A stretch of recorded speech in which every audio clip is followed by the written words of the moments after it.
ايه فهالدنيا لا عمرها فتنة،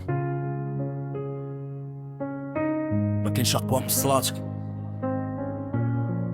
هي النور، هي السر، هي الدرع. اسمع، صلاتك هي الدرع، فوج الهم والريح. إلا ضاق بيك الحال هي اللي ترد الروح تصيح، تتغسل القلب من الغبرة، من وجه ومن جروح، وتخلي في وسط العتمة باب الأمل مفتوح. من الفجر كتبدا الحكاية، بنور كينزل في الدار، وجهك يضوي بسكينة أو قلبك يولي نهار. ماشي غير حركات ولا فرض كيدوز وخلاص، هي صلاة بينك وبين الله فيها الرحمة والأساس. إلا طاح الإنسان في محنة ولا زاد عليه البلاء، كيتوضى بدموعه ويلقى في السجود الشفاء. كم من واحد كان تايه ضايع وسط الدروب، رجعت وصلت للروح ومن بعد سنين ديال الهروب. هي القبول الفلوجة، وهي الهيبة في الكلام، وهي البركة في الرزق، وهي سكينة في المنام. إلا بغيتي رضا الله ورضا الوالدين، شد في الصلاة مزيان، راه مفتاح الخير المبين. صلاتك هي الدرع من شر الزمان، تحميك في التجربة وتردك للأمان، تنور ليك الطريق والوجه والوجدان، بلا بيها الإنسان يبدا بخريح في المبان. صلاتك هي الدرع من وسواس الشيطان، إلا خليته تضيع واللي سال عليك الهوان. هي واجب ودين معلق في عنق الإنسان، والإنسان يريا بين الدخان.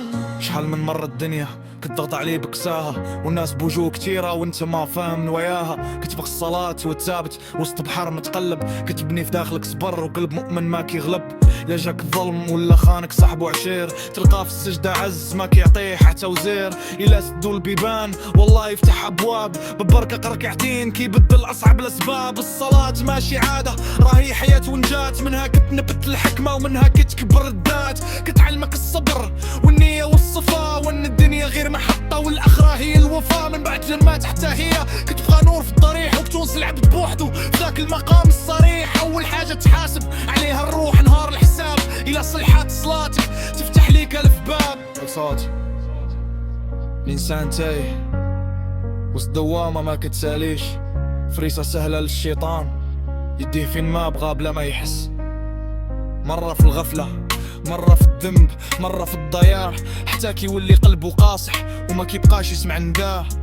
لكن إلا رجع ركعة وحدة بنية صادقة كتبدل الأمر كامل. صلاتك كتزرع في خطاك نور، فوق مجال فالخ دمه، فقرايتك وسط الناس والرجال كتعطيك قبول وهيبة ما كتباع. سر بينك وبين الله ماشي لبسة ولا قناع، كالوالدين تابع لأرض الله الكبير. والصلاة كتخليك ديما بار ومطيع وخير، دار كتولي عامرة بالرحمة والحنان، حيت فيها عبد كيسجد لرب هاد الأكوان. إلا جاك اختبار مرض ولا ضيق شديد، الصلاة كتكون حصن ما كيهش إلا بعيد. هي درع متين فوجه أي مشكلة، وهي نور اليقين في الساعات الصعيبة والمهلة. شد فيها ما تخليش دنيا تغرق بزاف، كل شي كيدوز غير العمل هو اللي شاف. نار يطيح الستار ويبقى غير الحساب، أغاي تلقى صلاتك واقفة وتحليك الأبواب. صلاتك هي الدرع، هي النور، هي الطريق، هي رضا الله ورضا الوالدين، بلا بيها الإنسان تاريا. وفيد الشيطان يلعب بيك كيف بغاه، حافظ عليها قبل ما يضيع وقت.